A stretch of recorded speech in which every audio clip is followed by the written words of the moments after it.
Ons lees vanaf vers 1, ons gaan maar die hele hoofstuk lees, net sodat ons die breë verband ook kan kry. Al die gebooie wat ek jou vandag beveel, moet julle sorgvuldig hou, dat julle mag lewe en vermenigvuldig en dat julle mag inkom en die land in besit neem wat die Here aan julle vaders met 'n eed beloof het.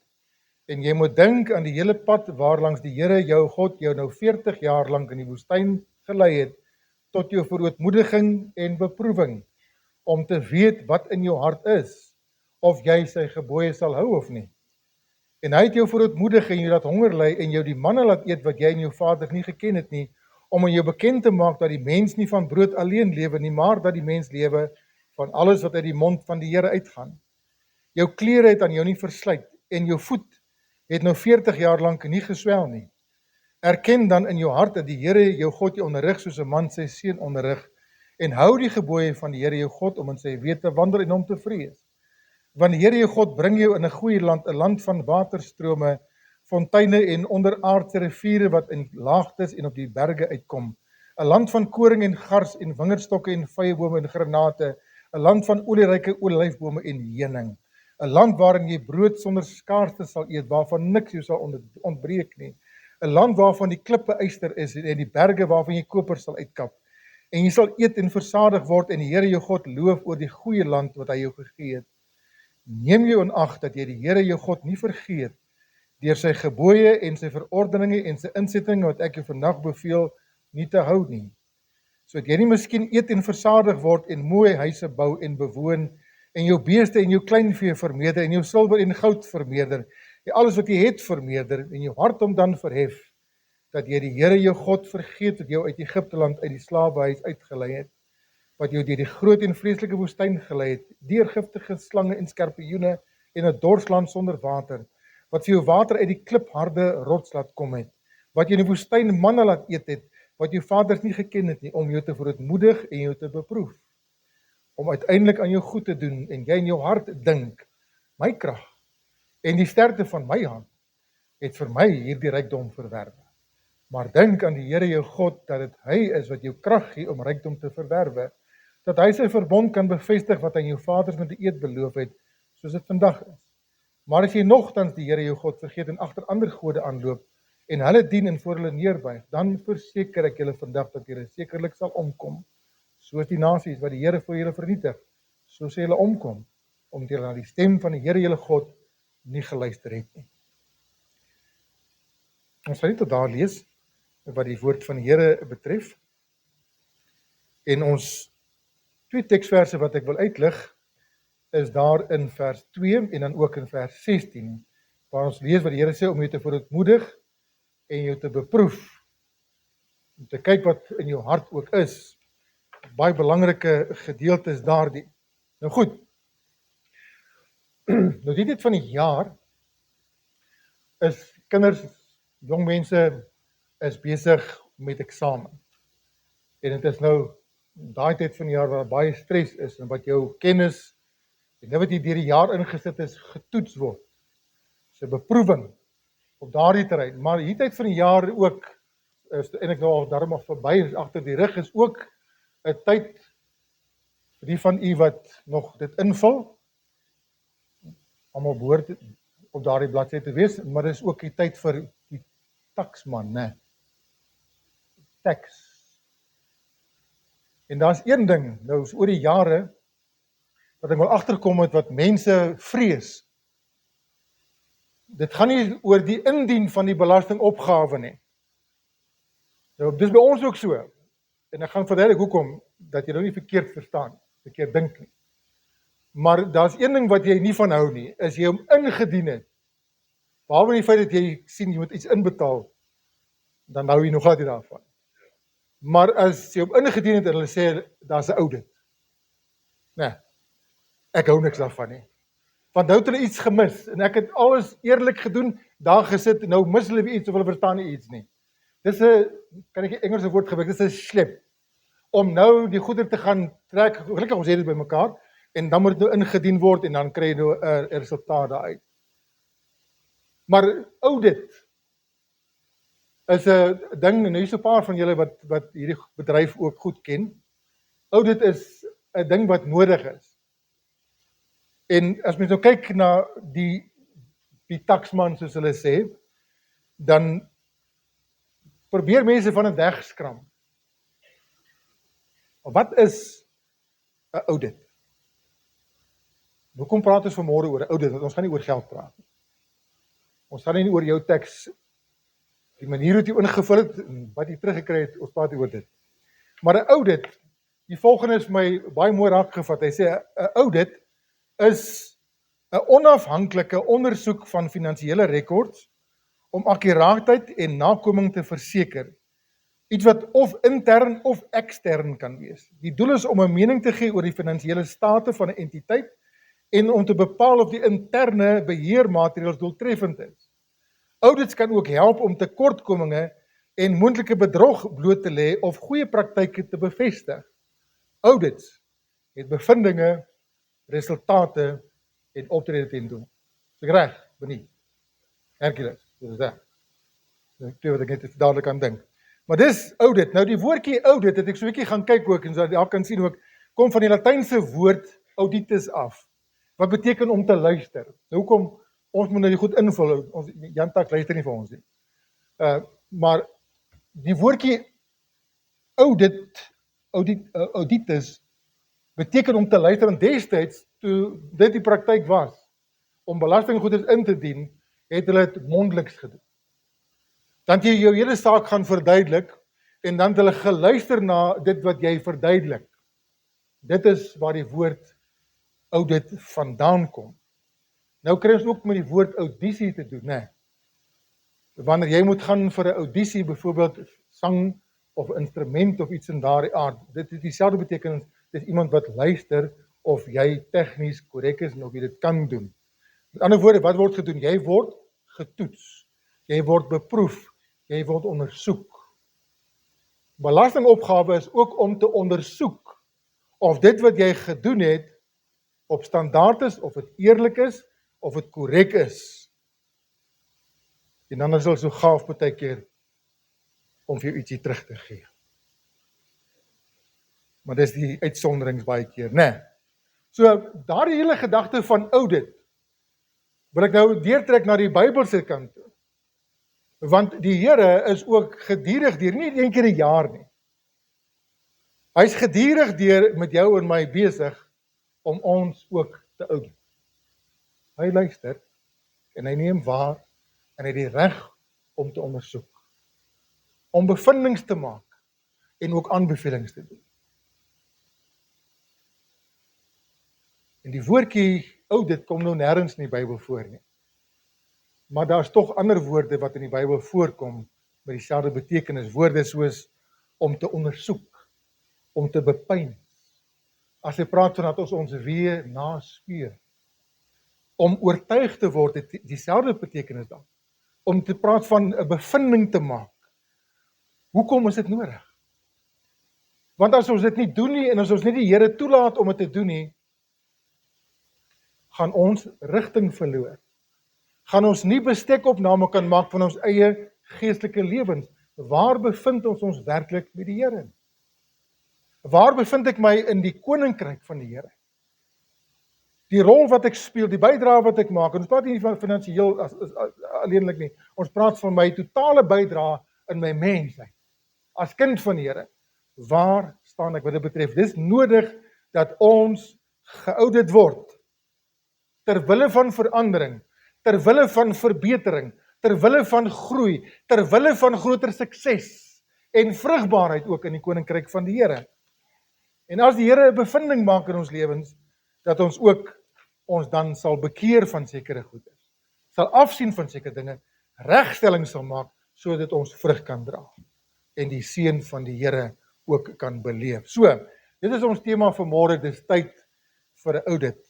Nou so die einde van die jaar is dit ook baie keer 'n goeie tyd om te kyk en so 'n bietjie nabetragting te doen, ondersoek te doen, indringend te kyk en die Here toe te laat om vir môre in ons lewens sy bevinding vir ons te gee. Nou wil ek iets in ons midde lê en ek sluit myself hier binne. Ek gooi nie vir môre die boodskap daai kant nie. Ons praat oor dit. As die Here vir môre 'n verslag in ons hand moet sit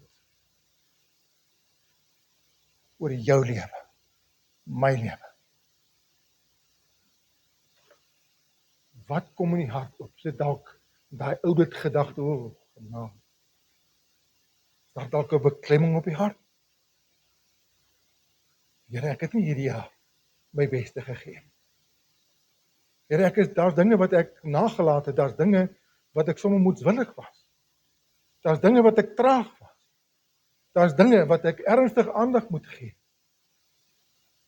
Here, ek is môre bietjie skrikkerig as U 'n oudit in opregtheid en eerlikheid en objektiwiteit en met die wysheid wat U het en die kennis wat U het oor my lewe te doen.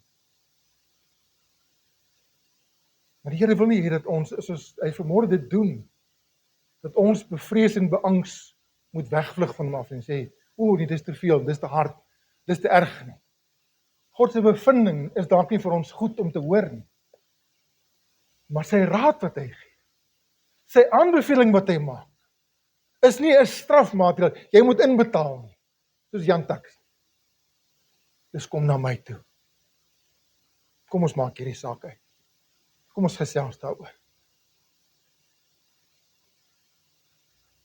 So daar's 4 dinge wat ons vanmôre oor moet praat, en om ondersoek te doen is 'n Bybelse term, soos ek vir julle gesê het.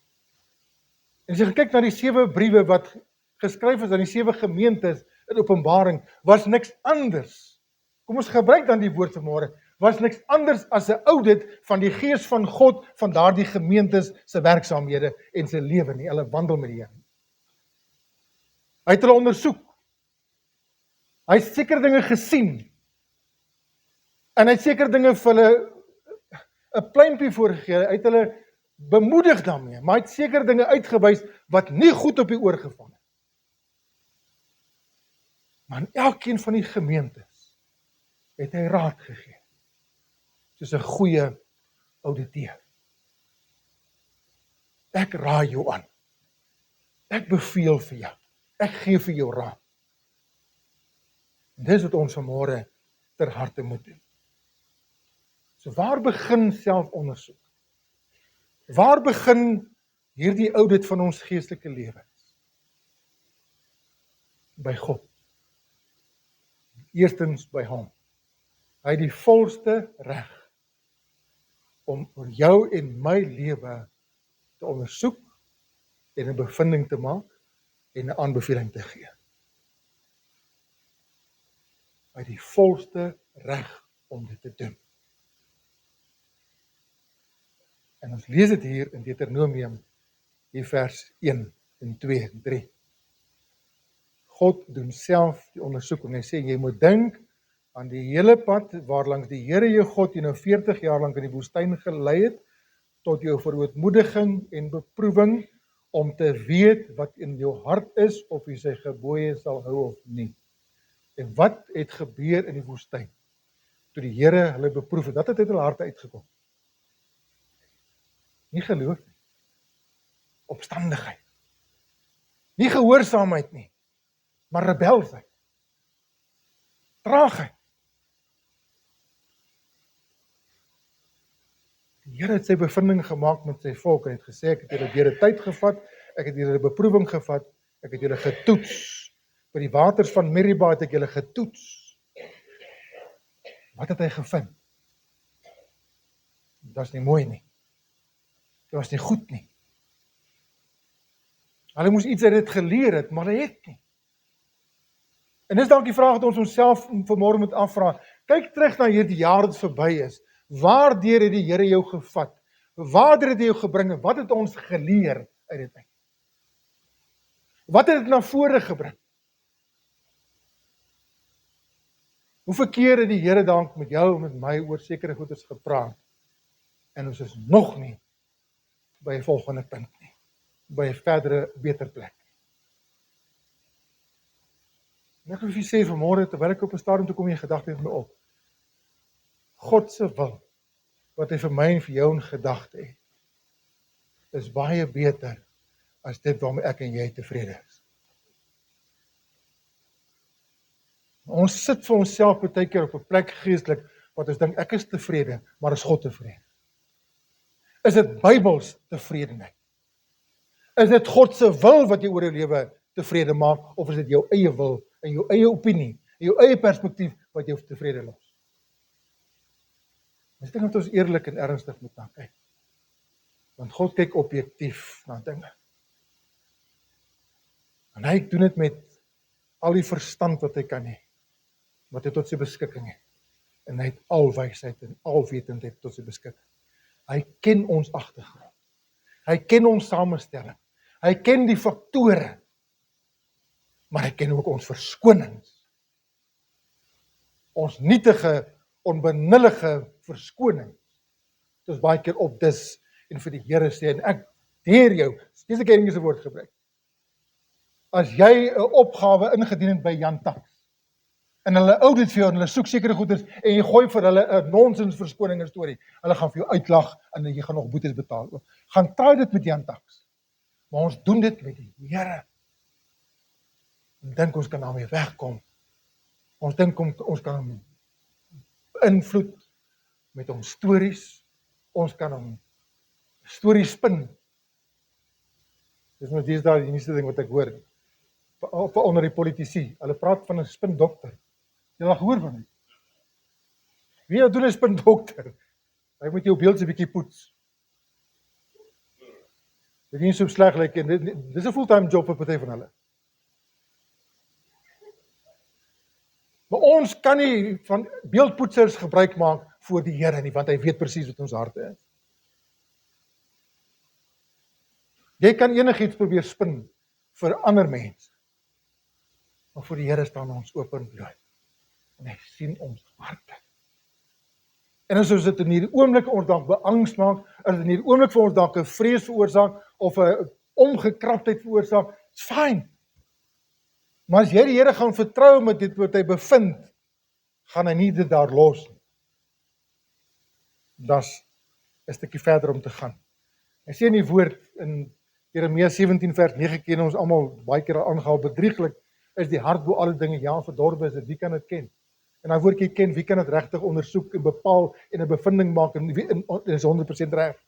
Hy sê ek, die Here, deursoek die hart, toets die niere, om aan elkeen te gee na sy weë volgens die vrug van sy handelinge. Dit is interessant dat hy baie keer praat van die niere in die Bybel ook, né? Dit gaan oor die innerlike mens. Niere is 'n filter in jou liggaam. As jy praat van die niere, dan praat jy ook dit wat jy in jou lewe ook filter. Dit wat jy deurfilter en dit wat jy nie filter. Die Here toets die niere. Hy weet wat ek en jy doen en toelaat en wat ons nie toelaat. Hy weet hoe funksioneer ons. Bedrieglik is die hart bo alle dinge, dat die Here dit toets alleen, om aan elkeen te gee na sy weë. In Psalm 66, vers 10, lees ons die volgende, hy sê, want U het ons getoets, o God, U het ons gelouter soos 'n mens silwer louter, U het ons in die net gebring, 'n swaar las op ons heupe gelê, U het mense oor ons hoof laat ry, ons het in die vuur en die water gekom, maar U het ons uitgelei, die oorvloed, sien wat die Here gedoen het, hy het hulle gelouter, hy het hulle getoets, hy het hulle ondersoek, hy het hulle geaudit, maar uiteindelik hulle uitgelei in die oorvloed. 'n Gebed wat ons sekerlik nie almal te graag bid nie. En wat ook meer aandag van ek en jou behoort te verg. En meer gereeld gebid behoort te word, vind ons daar in Psalm 139 vers 23 en 24. En wees verseker as ons hierdie gebed met opregtheid gaan bid, dan gaan die Here dit doen. En hy gaan 'n bevinding maak waarmee ons moet handel, wat ons nie van kan wegskram nie. Deurgrond my, o God, en ken my hart. Toets my en ken my gedagtes. En kyk of daar by my 'n weg is van smart en lei my op die ewige weg. Here, kyk by my of ek nie besig is met selfverderwing nie. Here, as ek nie besig om agteruit te gaan nie. Is ek besig om nog steeds vrug te dra? Here, wie wat sê hierdie woorde? Here, geef my 'n verslag van my lewe. Dit kan dalk nie goed lyk nie. Maar is ons gewillig om vir die Here te vra, Here, geef môre my verslag van my lewe. Wat gaan jy daarmee maak? Want dit gaan reguit en dit gaan eerlik wees. Dit gaan onverskoonlik wees. Die Here gaan dalk nie met ons doekies omdraai. Want die enigste manier om 'n reaksie baie keer te kry by die mens, is om met hom reguit te praat. Nie ompaai te vat. Ons probeer baie keer diplomaties wees en taktvol wees, want ons tog net nie aanstoot gee vir mense. Mense moet tog net nie verkeerd dink nie. Ek wil net ook nie 'n oorreaksie hê nie. Basta met dit, die Here gaan dit nie doen nie. So ek Engelse uitdrukking weer gaan gebruik, as die Here vir jou my 'n verslag gee, deal with it. Soos gewillig vir so iets. God se bevinding wat hy maak deur sy woord, en dis die enigste plek waar hy dit gaan kry. 'n Objektiewe, eerlike bevinding van wat God sê en vind in ons harte, is hier te vind saam met die werk van die Heilige Gees wat ons harte deursoek en ken. Dit. Hy na ons gebedslewe kyk. As hy na ons tyd met die woord kyk.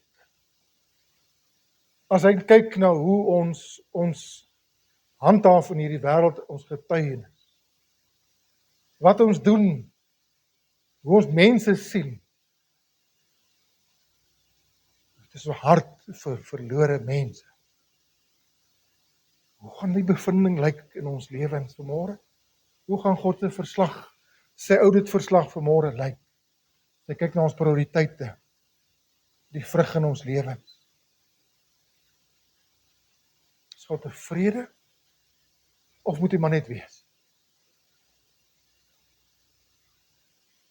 Dit waarmee die Here tevrede moet wees, is ver verwyder van wat sy verwagting vir ons is. Baie keer. Wat hy weet in jou en my lewe gedoen kan word. En ek is eerlik as ek vanmôre sê, as ek hierdie goeders word gepraat met u,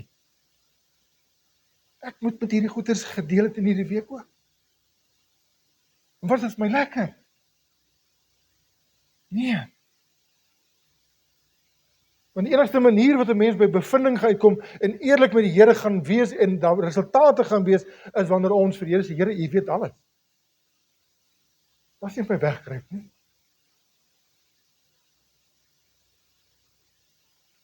Maar buiten die feit dat ons die Here moet toelaat om in ons lewens te audit, ondersoek te doen.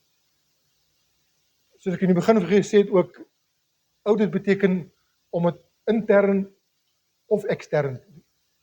Ons nou kyk na die externe, aan die woorde van God se kant af ondersoek, maar daar is ook 'n interne audit nodig in ons lewens. Ons moet self ook daarna kyk.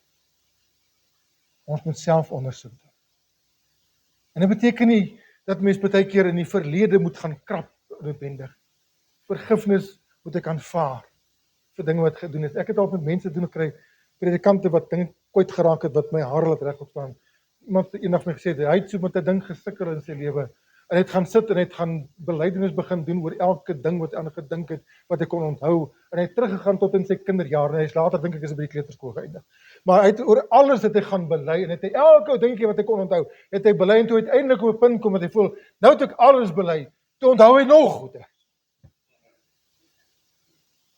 Vir dae lank het hy gaan sit en bely. Is dit die pad wat die Here wil ons moet doen? Ek sê nie ons moet ons sondes gaan begrawe nie.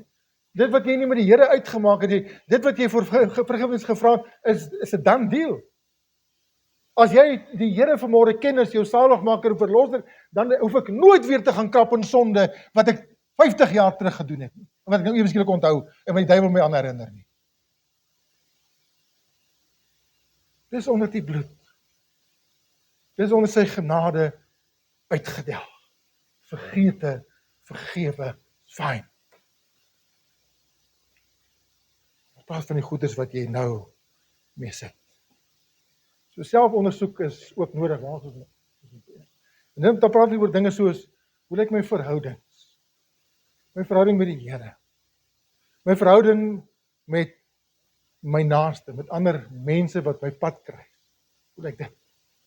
My verhouding met my vrou, my verhouding met my man, my verhouding met my kinders, my verhouding met wie ook al. Hoe lyk dit? Bladsy 2 van die verslag moet jy self invul.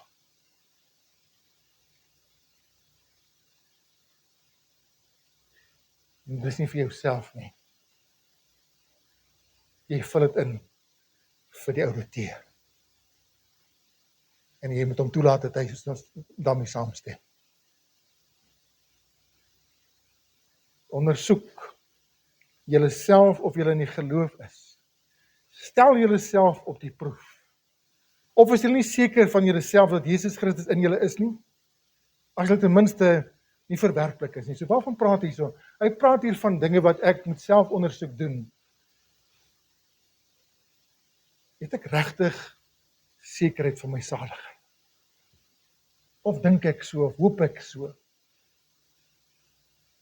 Waarom meet ek dit? Die enigste ding waarna mense, of een van die enigste dinge waar jy dit kan meet, of jy werklik waar die Here ken, is die vrug wat jy dra. Dra jou lewe Godsvrug. Is daar verandering in jou lewe?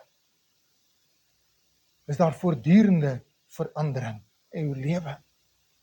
Is heiligmaking by my 'n prioriteit? Om meer en meer soos Jesus te wees, en minder van myself, minder van die wêreld, minder van die verkeerde ding. Dis die dinge waarna ons moet kyk, en eerlik moet wees. Ondersoek jouself. Stel jouself die proef. Gaan kyk maar na die afgelope week, gaan kyk maar na die afgelope maand. En as jy verder wil gaan kyk, gaan doen dit. Dan is maklik om dinge, wanneer jy op jou eie mission is, onder die mat in te vee.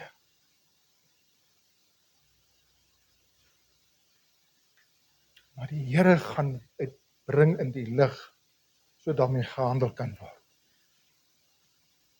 God werk nie onder die mat nie. Hy haal dit uit. Deel met dit. Klaagliedere 3 vers 40 tot 42 lees ons, daar's Israel in 'n verskriklike beproewing, in 'n toets. 70 jaar ballingskap en al dinge is daar. Laat ons weer naspeur en deursoek en ons tot die Here bekeer. Dis 'n boodskap wat in baie kerke nie meer gehoor word, dis die boodskap van bekering. En is 'n ding wat nog by die kind van die Here voortdurend nodig is. Ja, daar's 'n aanvanklike bekering wat ek my van my sondige verlede en van my sondige toestand bekeer tot God. Van dit bekeer tot die Here. Maar daar's ook voortdurende bekerings by 'n kind van God nodig. Dis die vrug van ontmoeting met die Here. Laat ons hart saam met die hande ophef tot God in die hemel en sê, ons het oortree en ons was wederstrewig, U het ons nie vergewe nie. En daai woordjie beteken, U het ons nog nie vergewe nie, want ons het nog nie daarmee gedeel nie. Is daar sekerheid? As ek vanmôre vir u moet vra, kom ons doen selfondersoek, terwyl ons hier in die teenwoordigheid van die Here sit. En ons vul ons eie bladsy 2 verslag hier in, nadat die Here objektief syne gedoen het, en my klaar bewus begin maak het vir dit wat hy sien. En hy vra vir my, jou vrede, en watter boksie gaan jy tik? Voortdurende vrede, nou en dan, glad nie, weet nie. Jou blydskap, watter boksie gaan jy tik? Jou wandel met die Here, jou kennis van die woord, jou tyd, die mate van wysheid wat jy bekom het, jou geloof, jou gehoorsaamheid. Watter boksie tik ons vanmôre? Terwyl die Here langs ons staan en hy sê, Antwoord net eerlik asseblief, my kind. Want ek weet, dit gaan 'n ander prentjie wees. En baie keer moet die Here in ons lewens dinge toelaat, dinge op ons pad, as rigtingwysers, dinge wat ons tot stilstand bring. En ons is almal, miskien in hierdie jaar of in die vorige jaar, is ons ergens deur een of ander ding wat oor ons pad gekom het, wat ons nie voorbereid op was. Dalk lê dit nog voor. Maar daai dinge het 'n doel. En ek het laas Saterdag met Elsie se begrafnis daaroor gepraat. There's purpose in pain. En baie keer moet ons deur pynlike dinge gaan, om met die Here 'n hoër doel met ons in gedagte. Want pyn is iets waarmee jy moet deel. Dit vra aandag. En baie keer wanneer ons in tye van pyn kom, dan luister ons beter na die Here ook. En dan verwag ons, hy moet ook beter na ons luister. Want nou is ek in die nood. Hoor dit sê hierdie persoon, hy skryf die volgende, hy sê, trouble is a stern teacher. But I'm confident I could not have learned some lessons in any other way. For that, I'm grateful.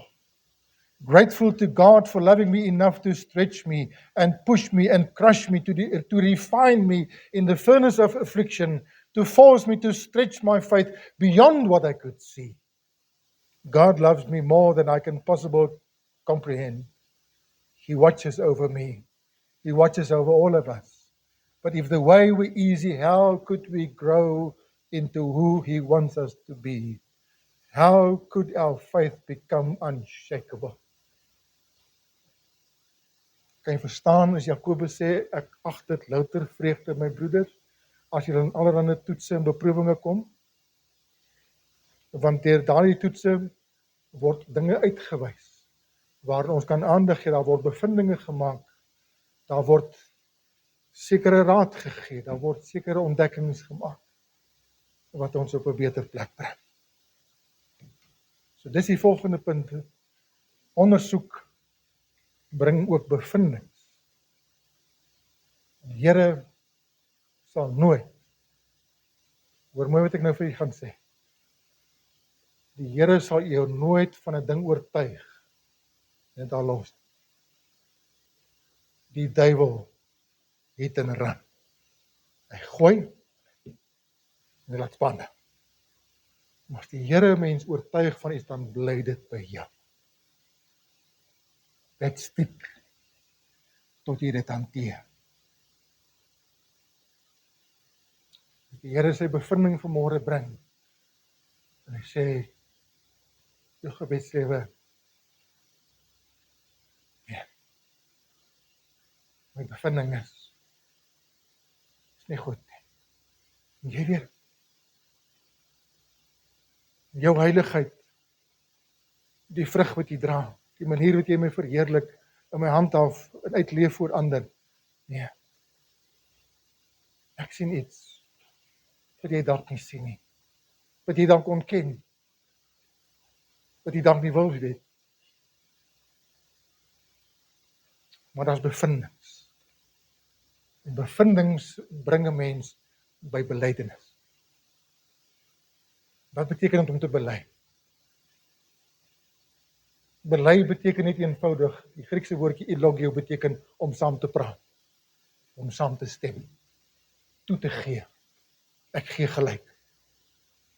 Soos die Here met sy bevindings na my en jou toe kom vanmôre, wat is die reaksie wat hy by ons moet kry? Here, U het reg. Here, dit is waar.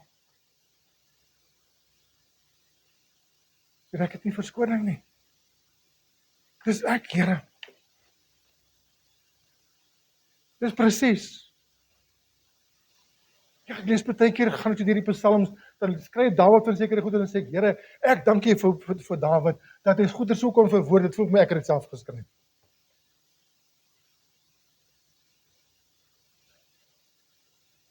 Dan skryf hy in Psalm 119, voordat ek verdruk was, het ek gedwaal, maar nou onderhou ek U woord.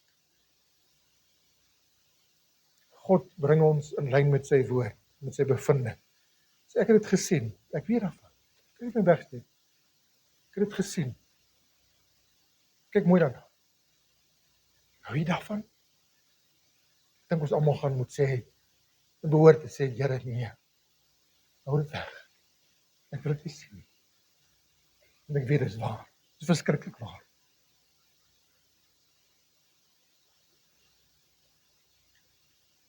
Maar hy wil ons in lyn bring met sy woord. Hy wil ons in lyn bring met sy weg. Hy wil ons in lyn bring met sy goeie en volmaakte weg. Dit is goed vir my, skryf hy op 'n ander plek, bietjie verder in die Psalm, dat ek verdruk was, sodat ek die insettinge sou leer. Sien die bevinding wat hy maak? Here, dit wat hy vir my wys, ek het dit nodig. Dit is goed dat ek dit sien, dit is goed dat hy dit vir my wys. Weet jy, die tragedie is dat ons baie keer nadat die Here dit vir ons wys, ons gesig in daai spieël sien, en dan draai ons om en ons vergeet hoe ons gelyk het. Ons vergeet wat ons gesien het. Wat die Here vir ons gewys het, ons draai om, ons loop weg. En ons ploeter net weer voor. Dit moet nie gebeur. Ons moet daarmee handel. Kyk wat gebeur met die verlore seun. Ons almal ken daai verhaal baie goed, né? Daar by die varke geëindig. Hy het verlang om van hulle pele te eet. Kos was op. Hy was op zero. En baie keer moet die Here mense op zero bring, voor jy kan begin bou.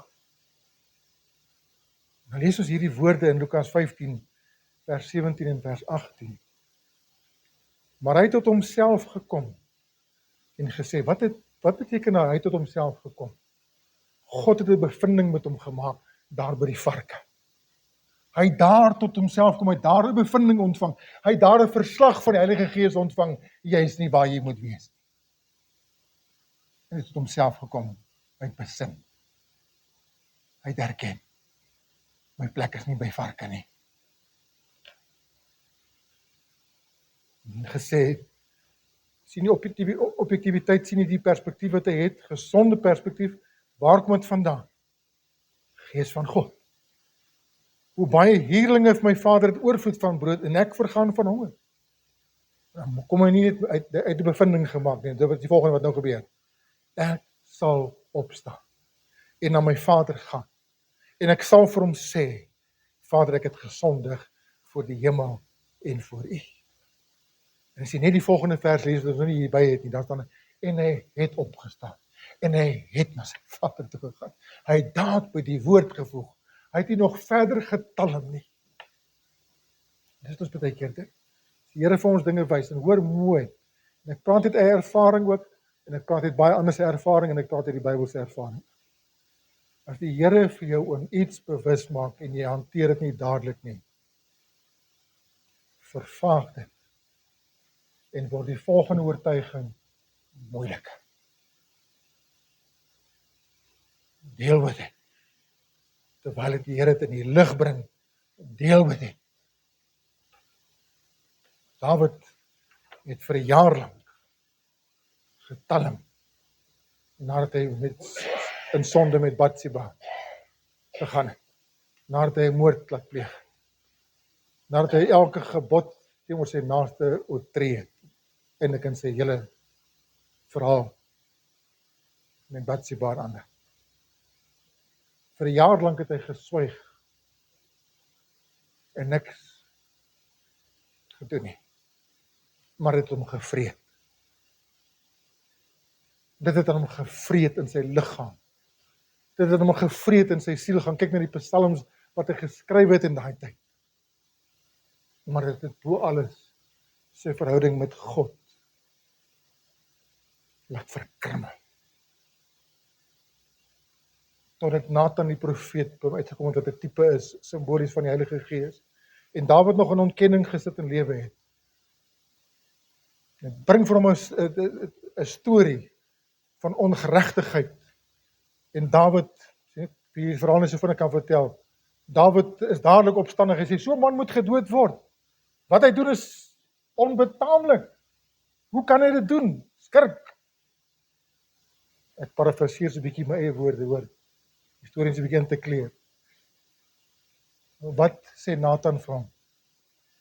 Hy vertel van die verhaal van hierdie lammetjie, né?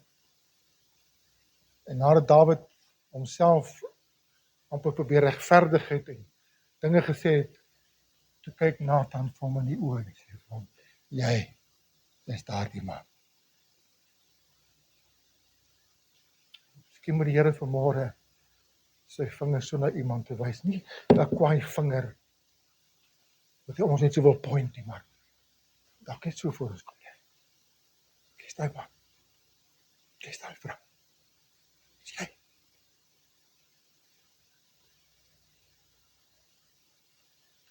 En toe Dawid begin bely. Toe die begin regmaak en die Here het hom herstel. Volkome. Ondersoeking lei tot resultaat en dis die laaste gedagte en dalk kan ek met hom net so 'n bietjie vinniger aanspreek. Maar as daar 'n oortuiging was, kom ons noem dit, as daar 'n bevinding was, ons praat oor die gedagte van audit, as daar 'n verslag is, dan is daar ook aanbevelings, né? Ek sien as ons ook jaarliks die gemeente se state kry van die auditeurs af, dan is daar altyd so 'n opsommingkie. Hulle kort hierdie vorm of daar's 'n bedragie wat in die inskrywing moet verander word, maar as ek 'n paar aanbevelings, dan gewoonlik nie die bladsy wat hulle vir ons skryf nie. Met herkies hulle doen dan 'n goeie werk. So ons dis so 'n paar goedjies wat ons dalk net bietjie laat ingestuur het of iets maar dis nooit ernstige goed is. Maar daar's bevindinge en aanbevelings. Dis die Here vanmôre met 'n oortuiging na u hart gekom het en gesê het, my kind, ek veroordeel jou nie. Maar dit waarmee jy besig is, ek moet dit veroordeel. Ek moet dit aanspreek. Die feit dat jy dit doen, diskwalifiseer jou nie om my kind te wees. Dit diskwalifiseer jou verhouding. Dan het ontneem jou vrymoedigheid. Dit bring selfveroordeling, skuldige gewete. Jy verloor jou vrymoedigheid.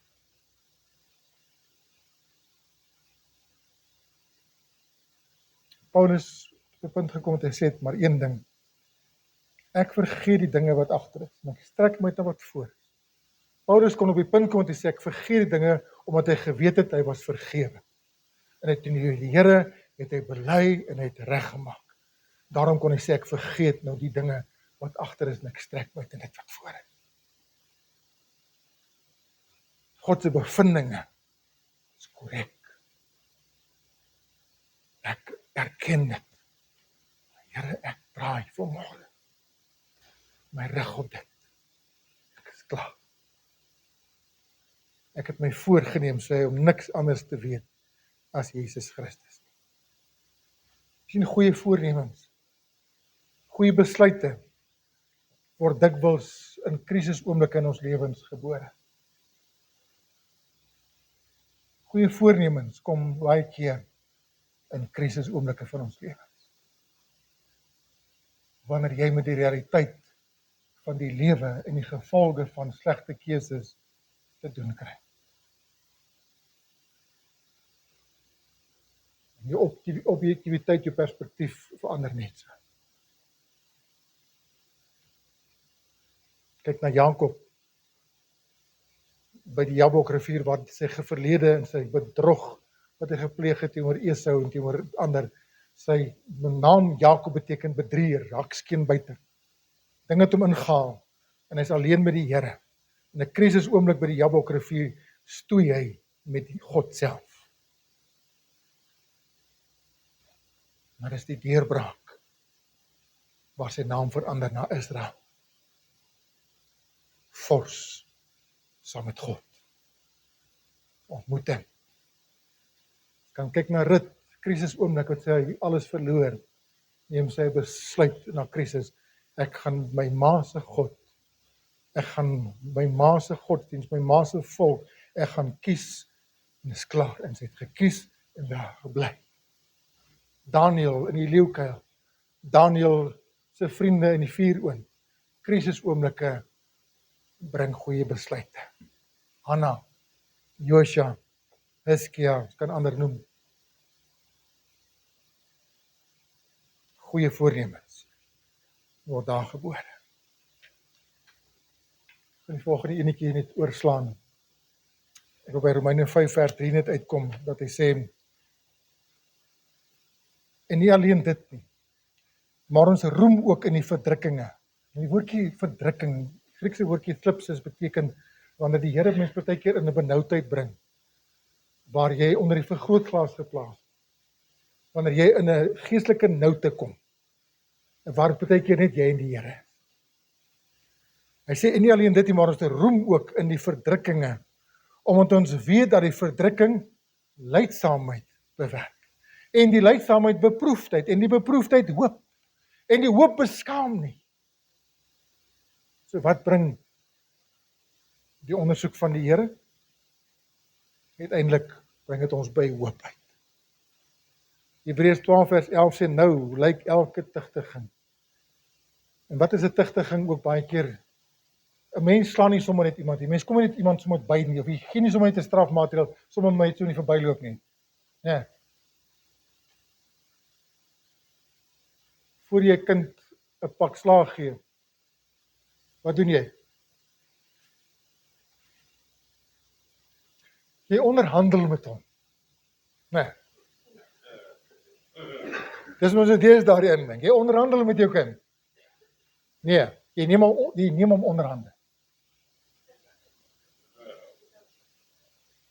En dan verduidelik jy vir hom jou bevinding. Wat het jy gedoen? My bevinding? Hoekom ek dit nou gaan doen? Partykeer ons paas gaan deur al 4 daai stappe in een woord.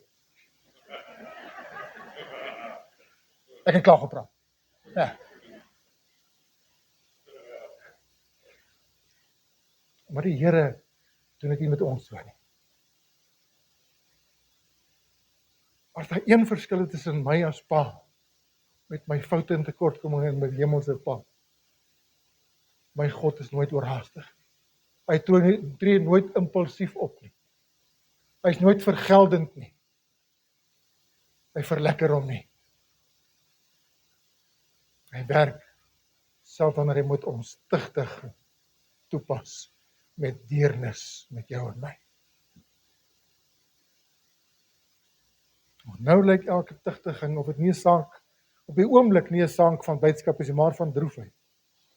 Later lewer dit egter 'n vredevolle vrug van geregtigheid vir die wat daardeur geoefen is. En wat die pad gestap het en die oefening gevat het. So toetse, ondersoekings, bevindings het altyd 'n verhewe doel. En alles word ons verdruk, maar ons is nie te neergedruk nie. Ons is verleer. Ons is nie radeloos nie. Vervolg, maar nie verlate nie. Neergewerp, maar nie vernietig nie. Gedurig dra ons die doding van die Here Jesus in ons liggaam om, sodat ook die lewe van Christus in ons liggame na vore kan kom, openbaar kan word. Wat in ons is, kom uit, wanneer ons getoets word.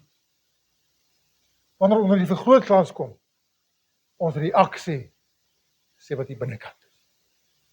As jy opstandig is, ontkennend is, verskonend is, dan openbaar dit 'n rebelse hart. Maar vir die Here te sê, Here, ek is te skaam om eers langer hier voor U te staan. En soos Moses te sê, ag Here, delg my uit as U moet, want ek het aangegee. Maar Here, wees my genadig, wees my barmhartig. En doen net. Altyd word ons wat lewe oorgelewer in die dood om Jesus wil. Sodat ook die lewe van Jesus in ons sterflike liggame openbaar kan word. 2 Korintiërs 4 vers 16 is ons laaste versie wat ons vanmôre na kyk. Net om af te sluit en vir te vat, as die Here vanmôre ons lewens ondersoek, ons doen saam met homself ondersoek en daar's 'n bevinding en daar's 'n aanbeveling hoe ons dinge moet sien. Daarom gee ons nie moed op nie. Maar al vergaan die uiterlike mens ook, nogtans word die innerlike mens dag na dag vernuwe, want ons ligte verdrukking wat vir 'n oomblik is, bewerk vir ons 'n alles oortreffende ewige gewig van heerlikheid. Omdat ons nie let op die sigbare, maar op die onsigbare. Want die sigbare dinge is tydelik, die onsigbare dinge is ewig. As die Here vanmôre sy soeklig op ons laat val en sy ouditverslag vir ons gee, dan is dit omdat hy die onsigbare in gedagte het. 'n verhewe doel. Gaan ons hom toelaat om ons te verander? Gaan ons saamstem met sy bevindinge? Of gaan ons haastig 'n paar verskonings gou neerskryf terwille van versagtende omstandighede? Kom ons wees eerlik vanmôre. En ons deel met dit wat God in ons lewens bevind het. En ons maak dit reg. Want om te hoor, 'n bevinding te kry,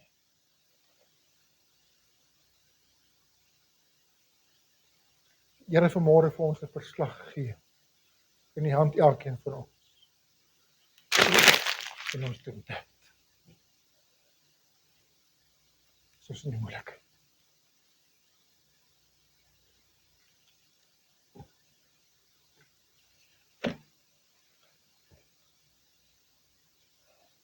Ons het 'n antwoord. 'n Ouditverslag word in die hand gesit van die een wat geondersoek is, om iets daarmee te maak. Moenie dat hy in file 13 beland nie. Vergeet, vergewe. Klaar. Ek het gehoor, ek het kennis geneem. En dit is baie keer wat mense doen. Ja, ek het kennis geneem. En dan bly dit net daar. Ons het met God te doen. Wat nie ook iets omdraai. Maar wat met deernis met jou en my werk. As hy met ons moes werk, volgens wat ons verdien, was dit nag vir ons. Maar hy is barmhartig. En hy gee ons nie wat ons toekom nie. Hy is genadig. Hy gee wat ons nie eens verdien nie. Vergifnis. Vryspraak. Kom. Dis God se uitnodiging vanmôre. Amen.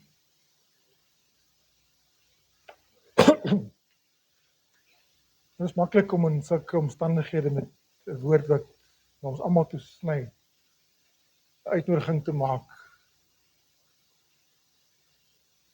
En my verwagting is niks minder as dat elkeen van ons eintlik vanmôre behoort op te staan. Maar ek gaan dit doen nie. Want God het gepraat met ons elkeen. En ek gaan vir net 'n paar oomblikke gee. Waar ons so sit. En dan hanteer jy as die eerste stap God se verslag, God se bevinding. Maar jy gaan hom huis toe moet oorvat. Met hom daar in waarheid te gaan deel. En besluite in plek te sit. Berekenings te gaan doen. Nie verskonings agter mekaar te kry. Maar my motiverings. Hoekom ek dit gaan doen. Behoort te doen. En ons wil vorentoe gaan. Ons wil vir die Here meer bruikbaar wees. Meer toegewy. Stem ons daarmee saam? Amen. Gebruik die tyd, ek gaan so 'n paar oomblikke van stilte gee, waar jy met die Here praat, nou, net op grond van vanmôre.